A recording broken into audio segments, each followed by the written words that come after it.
Welcome to my reading corner. I'm Jackie, and I thought I would update you guys on what's going on with my reading today. So I was originally reading Renegades, but I decided to step back from that and read another book I needed to finish, that I had progressed, I was at halfway point, and I needed to finish it, and I knew I was gonna finish Renegades by the end of this month. So I decided to get back into reading, and plus it wasn't just about because it was a book I wanted to get one more book in by the end of the month. That was a part of it, but it's also because I was debating if I was gonna keep this book or not. Because unfortunately, I'm not one of those people who has a bunch of shelf space, and also I have more than 30 books, but I have a little bit over 100 books, in fact, but I feel like it's not necessarily overflowing, and I have gotten the habit of getting rid of a handful of books, donating them and thinking, okay, do I really love these books? Do I have to keep them if I've already read them? And then some of them I was just books that I was like, oh, I heard about this book on BookTube, and I just decided, I'm gonna pick this up at the used bookstore. But then I realized I have no interest in it. Not anymore. So I've been trying to, but this year I want to actually read some of the books that I've questioned if I want to keep them or not. Although one of them at least I did get rid of. Or it's not gone, it's in the corner in my room. But anyway, that book I was referring to was Defy the Stars by Claudia Gray. Which, although this would be an interesting book to give to the bookstore, because I again like to think I'm kind of helping because the bookstore did not have the best selection of young adult books. So my only thing is I keep thinking I have this weird thing where if I get into a series, I have to have physically in my presence, I have to have all the books in the series and I have to finish the whole series before I get rid of it. With the exception of ACOTAR, I kept book 2 and book 3, although I debated about that. I keep going back and forth with those two, because I did love ACOMAF, and I did enjoy ACOWAR, but there were aspects of it that I was not happy about. So I've debated if I want to get rid of them. I mean, I might want to reread ACOMAF someday, but I would feel like I would not like the idea of getting rid of it, because I think part of it is also that when I go to the bookstore, they don't always have the whole series, so it's it just bothers me. It's no, I want the whole series, especially if it's a book that's not even the first book. I mean, if it's the first book, I'll still buy it, because I can always buy the rest of the series later, which, yeah, with any book in the series, I can buy the rest of the books, but I don't like when I can't buy the first book right away. I can't buy the first book. I mean, I've made exceptions with Naomi Novak's Dragon series, where I just waited until eventually I collected the first 3 books, because I got the last one by mistake. But anyway, so I don't know, I might go ahead when I finish it, give it to them, because I don't know if I'll reread or not, but I really am loving the story. This is basically,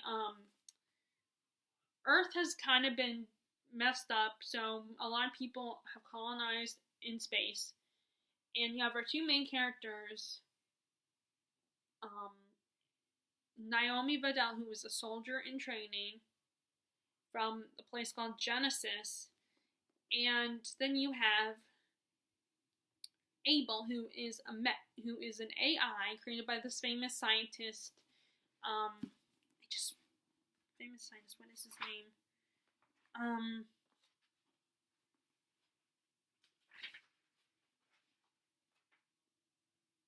can't remember his name. I mean, I just read a couple more chapters of it. I don't remember his name. But, Burton Mansfield, who created this perfect AI that is a spitting image of him, and this AI starts showing signs of being more human than it really is. But, Naomi and Abel cross paths when she's going on a mission with her best friend who ends up getting herself killed. And Abel and Naomi are kind of stuck together.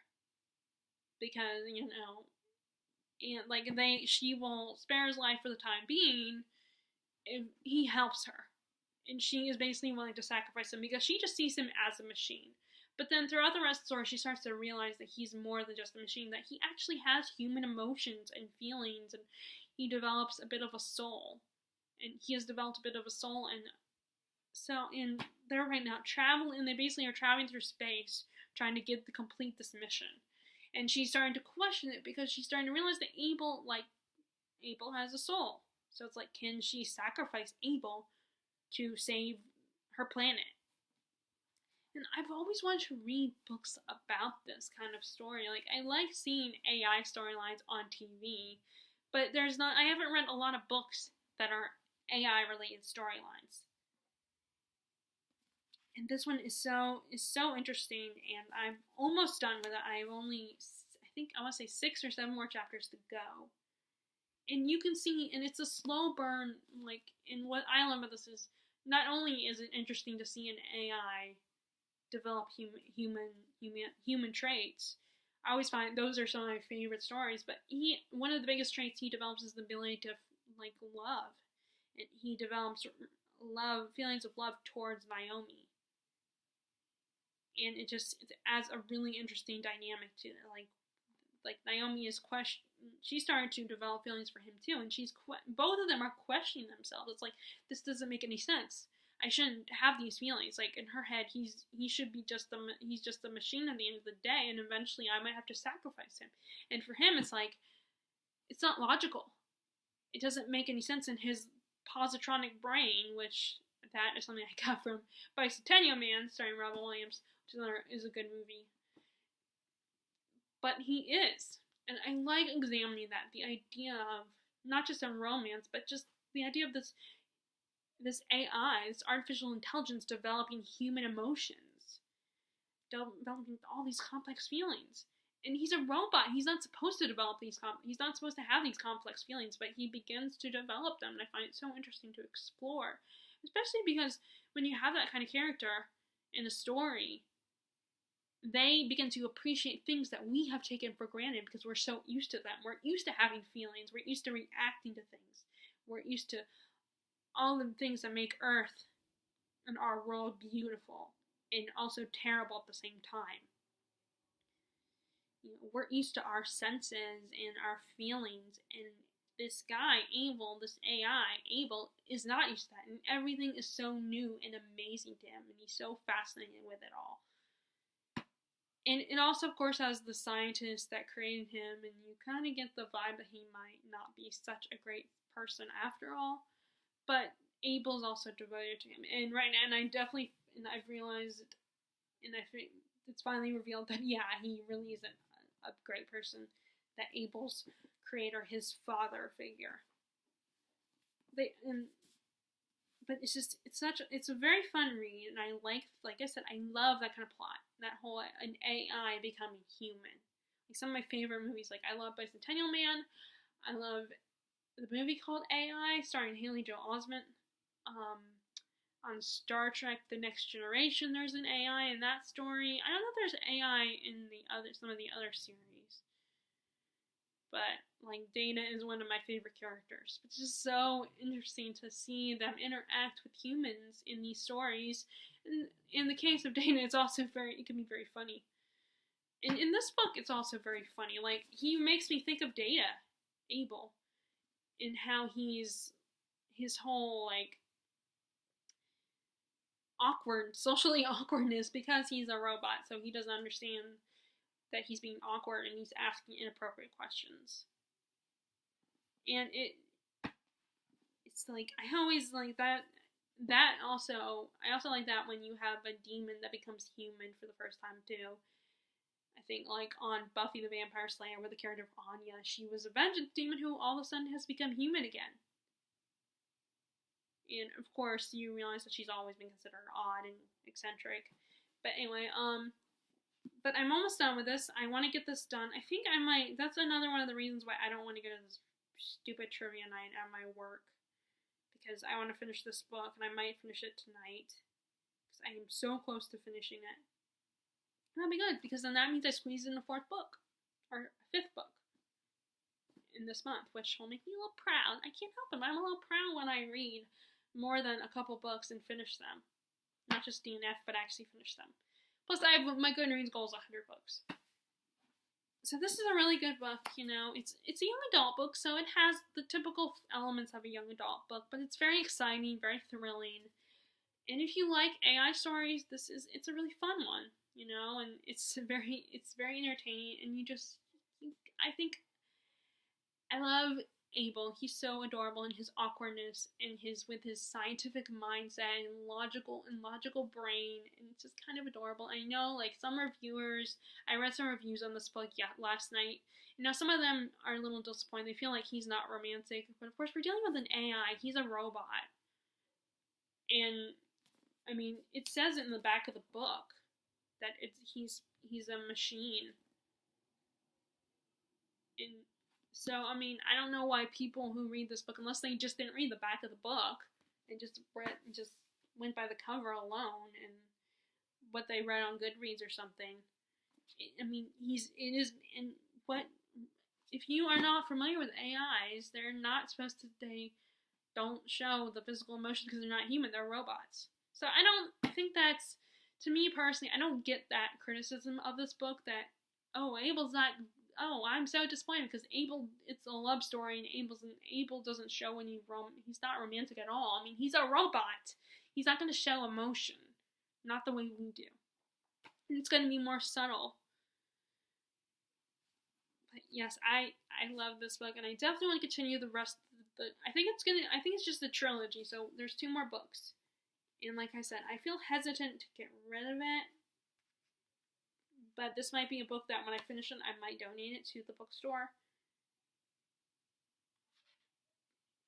But anyway, this is a great book. So I also, because recently I've been kind of fixating on Song of Ice and Fire a little bit, and other people have talked about how much they love the series, and I've watched like some of my favorite booktubers who love fantasy, big epic fantasies, and this is one of the books that they mentioned and stuff, and watching like behind the scenes videos with the actors and stuff. So I decided to get back. I knew I needed to get back into this. I wanted to start it before April because the last season is going to be in April, and I'm way behind as far as books. But I feel like when the series starts, I'm not interested in reading the books anymore. I'm just more interested in just watching what's on TV. But so I wanted to start it now before April, at least hopefully get to the halfway point. But we are basically, our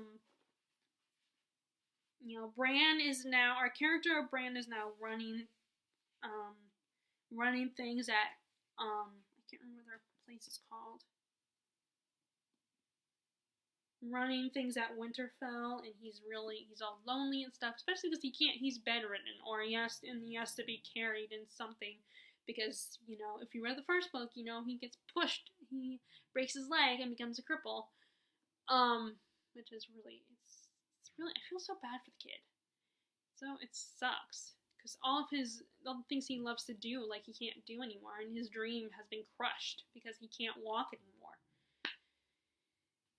And then you have, like, Sansa is being tortured by Joffrey and Cersei, and Tyrion has been made the hand to his nephew Joffrey by their father Tywin until Tywin can show up there.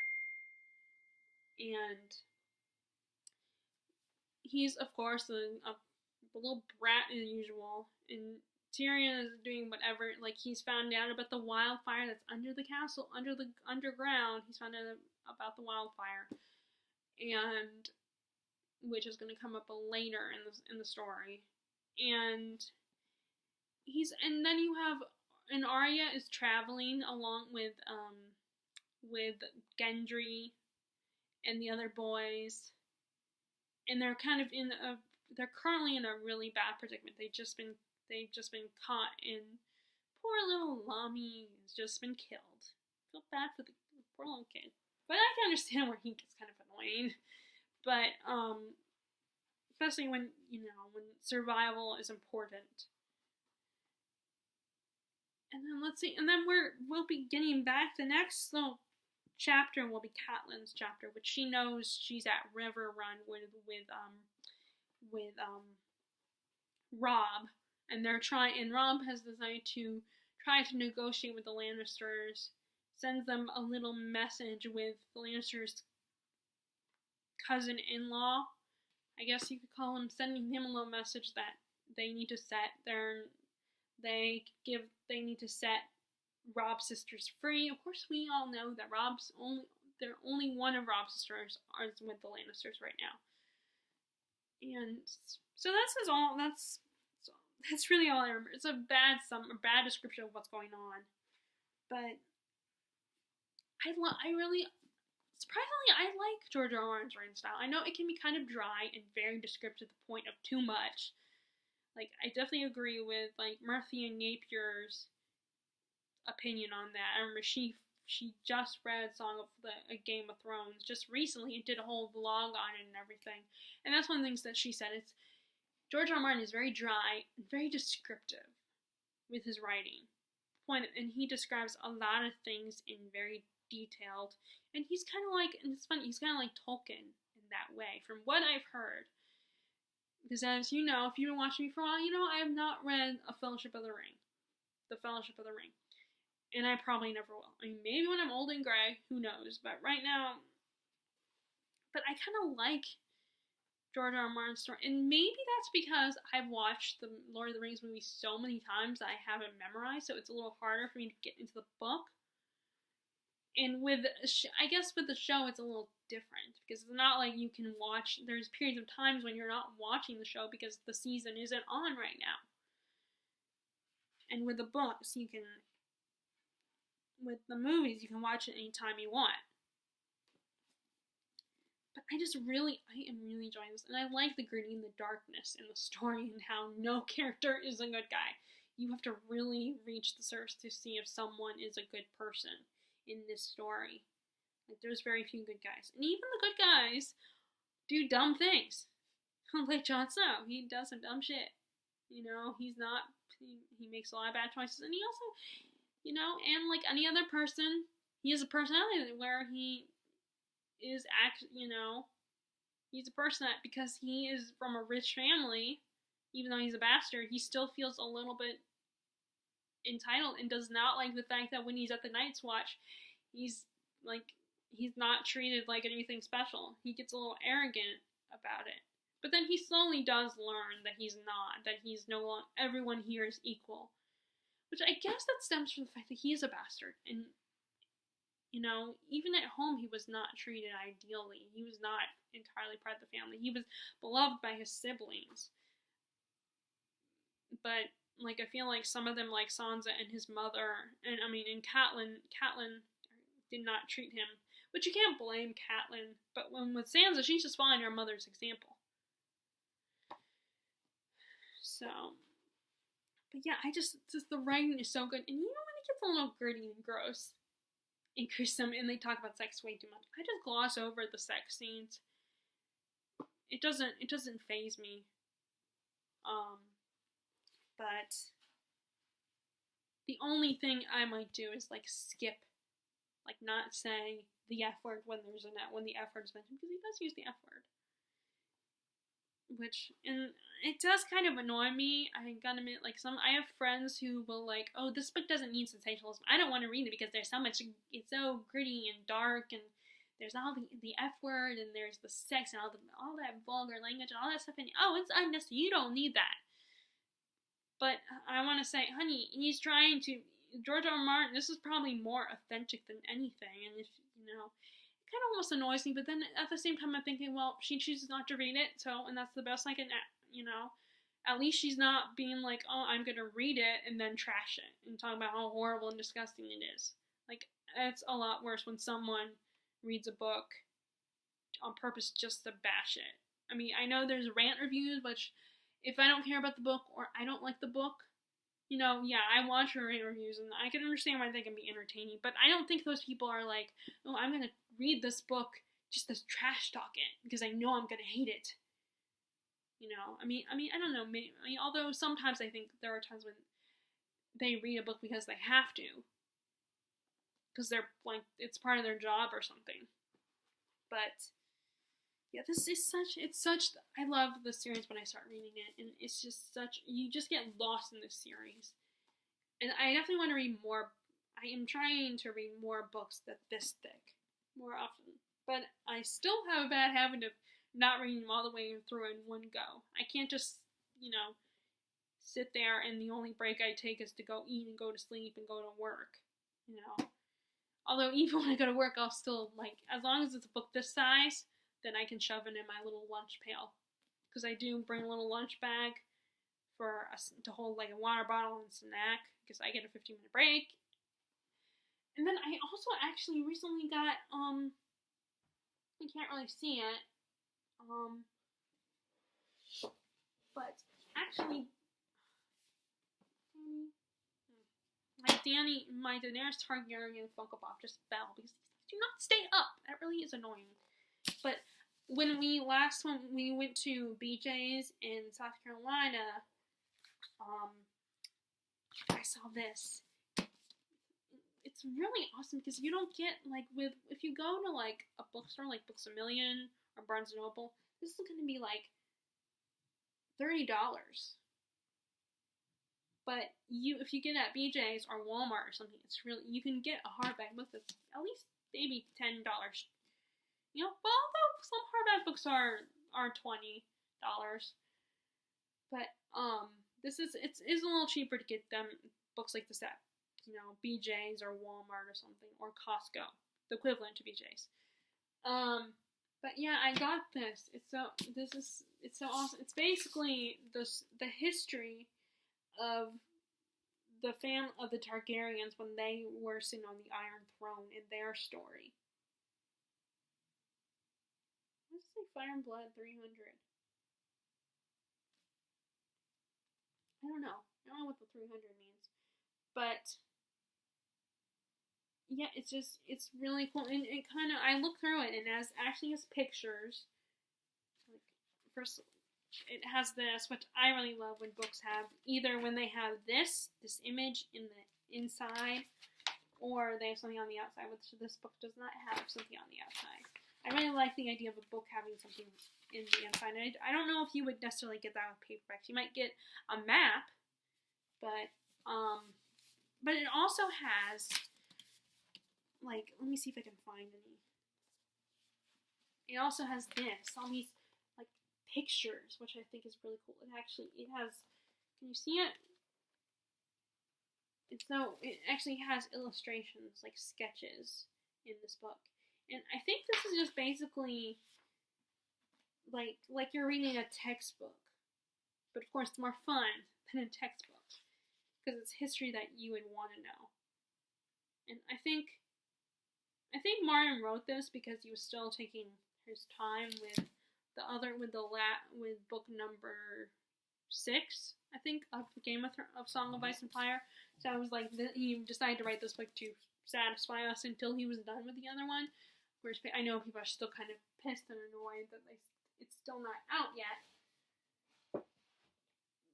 But anyway, yeah, I'm gonna read that soon. I think I can read that one anytime I want, because it's basically the history of the Targaryens before Robert's rebellion.